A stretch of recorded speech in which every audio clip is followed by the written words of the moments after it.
बड़ी खबर चीन और ताइवान के बीच जारी तनातनी पर ताइवान का आरोप है कि चीन ने उसकी घेरेबंदी के लिए 13 लड़ाकू विमान उसकी सीमा के चारों तरफ तैनात कर दिए। ताइवान ने दावा किया कि इनमें 2 लड़ाकू विमान ने उसकी सीमा में घुसपैठ भी की। साथ ही ताइवान ने चीन पर उसकी समुद्री सीमा के आसपास 4 युद्धपोत भेजने का भी आरोप लगाया, जिसके बाद ताइवान ने भी चीन की हरकतों पर नजर रखने के लिए और उसको मुंह तोड़ जवाब देने के लिए अपने फाइटर जेट, युद्धपोत और मिसाइल डिफेंस सिस्टम को अलर्ट कर दिया।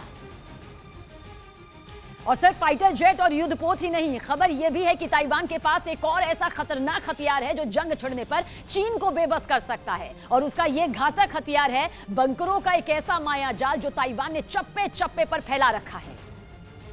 और कहा जाता है कि अगर चीन ने ताइवान पर हमला किया तो वो उसके बंकरों के चक्रव्यूह में ऐसे उलझ जाएगा जैसे जाल में फंसी मछली। दावा किया जाता है कि ताइवान ने अपनी सुरक्षा के लिए जमीन के नीचे बंकरों का ऐसा मकड़ जाल बना दिया जिससे पार पाना किसी के लिए भी आसान नहीं होगा। उसने पहाड़ों से लेकर शहर तक बंकरों की ऐसी किलेबंदी की है जिसे तोड़ पाना चीन के लिए भी मुसीबत बन जाएगा।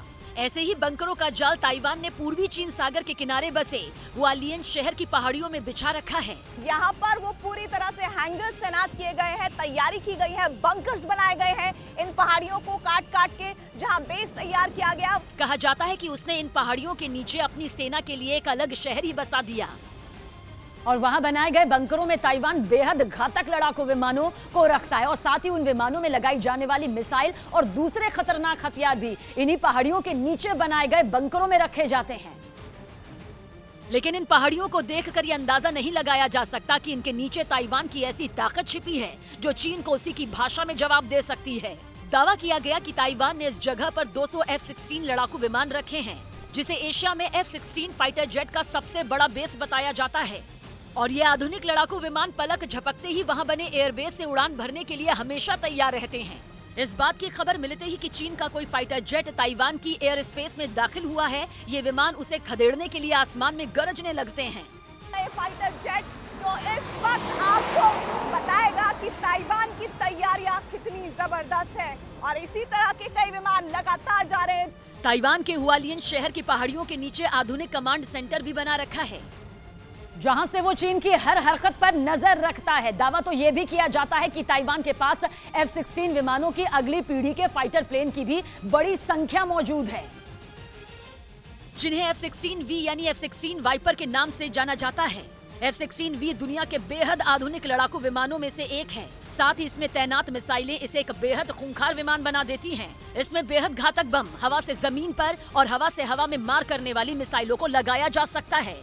यही नहीं, इस विमान में ऐसे रडार लगे होते हैं जो एक साथ कई टारगेट को पकड़ सकते हैं। बड़ी संख्या में अमेरिका से लिए गए हथियार और साथ ही साथ बॉम्बर, इसके अलावा मिसाइल्स को लेकर कहा जा रहा है कि ये एयरबेस बहुत महत्वपूर्ण हो जाता है। ऐसे तो दुनिया के 25 देशों की सेनाओं के पास F-16 लड़ाकू विमान है, लेकिन वाइपर इसका सबसे एडवांस वर्जन है और ताइवान ने अमेरिका से कुल 66 F-16V फाइटर जेट खरीदे हैं, जिसने ताइवान की सेना की ताकत को कई गुना बढ़ा दिया। लेकिन चीन को सबक सिखाने के लिए ताइवान की तैयारी सिर्फ हुआलियन शहर की पहाड़ियों तक ही सीमित नहीं, बल्कि उसने राजधानी ताइपे में भी ऐसी तैयारी कर रखी है कि ड्रैगन के होश फाख्ता हो जाएं। और कहा जाता है कि ताइवान ने ताइपे की जगमगाती सड़कों के नीचे भी सुरंगों का एक जाल बिछा रखा है। दावा किया गया कि शहर के नीचे बने सैकड़ों बंकर में जंग के दौरान लोगों को लंबे वक्त तक पूरी हिफाजत से रखा जा सकता है। यही नहीं, ताइवान की राजधानी की जमीन के नीचे सरकार और सेना के कामकाज के लिए भी कई कमांड सेंटर बनाए गए हैं, ताकि हमला होने के हालात में दुश्मन से निपटने की रणनीति बनाने में किसी तरह की कोई बाधा न आए।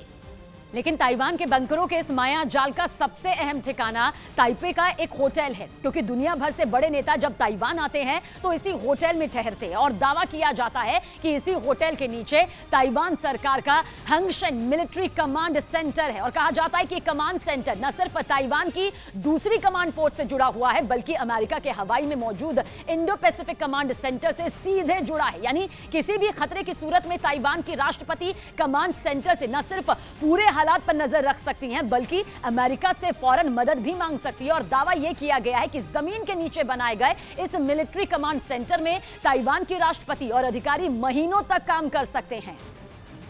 इस बीच ताइवान को लगातार धमका रहे चीन ने अब अपने एक और ताकतवर हथियार को मैदान में उतार दिया। चीन पहली बार लंबी दूरी के ऑपरेशन में काम आने वाले विमान को दुनिया के सामने ले आया और उसने हवा में फाइटर जेट में ईंधन भरने वाले YU-20 विमान की ताकत लोगों को दिखाई।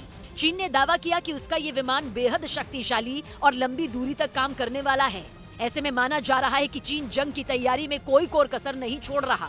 यानी अगर जंग छिड़ी और उसके लड़ाकू विमानों को लंबे वक्त तक आसमान में रहना पड़ा तो उनमें ईंधन भरने के लिए चीन ने पहले से ही तैयारी कर ली और अपने ईंधन भरने वाले YU-20 विमान को दुनिया के सामने लाने के लिए चीन ने एक वीडियो भी जारी किया।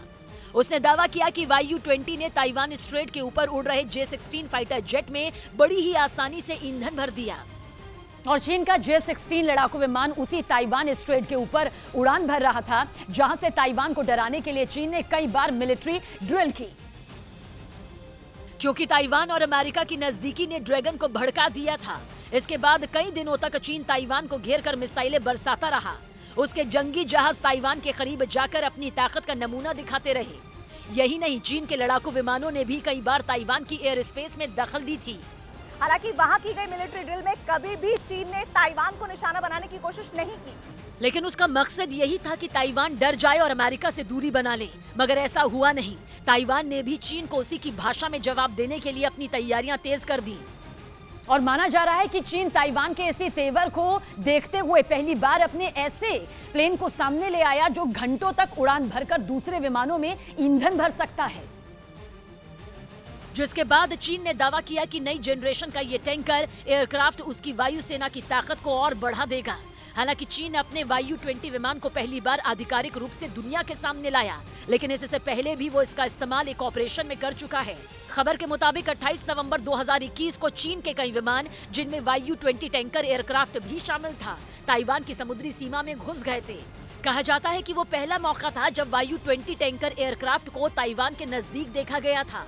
यही नहीं, दावा तो ये भी किया जाता है कि उस वक्त YU-20 ने 2 J-16 लड़ाकू विमानों में ईंधन भी भरा था। बताया जाता है कि चीन के पास ईंधन भरने वाले 24 H-6U विमान पहले से हैं, लेकिन वो ना तो लंबी दूरी तक उड़ान भर सकते हैं और ना ही उनमें ज्यादा ईंधन ले जाने की क्षमता है। यही वजह है कि चीन YU-20 को तुरुप का इक्का करार दे रहा है।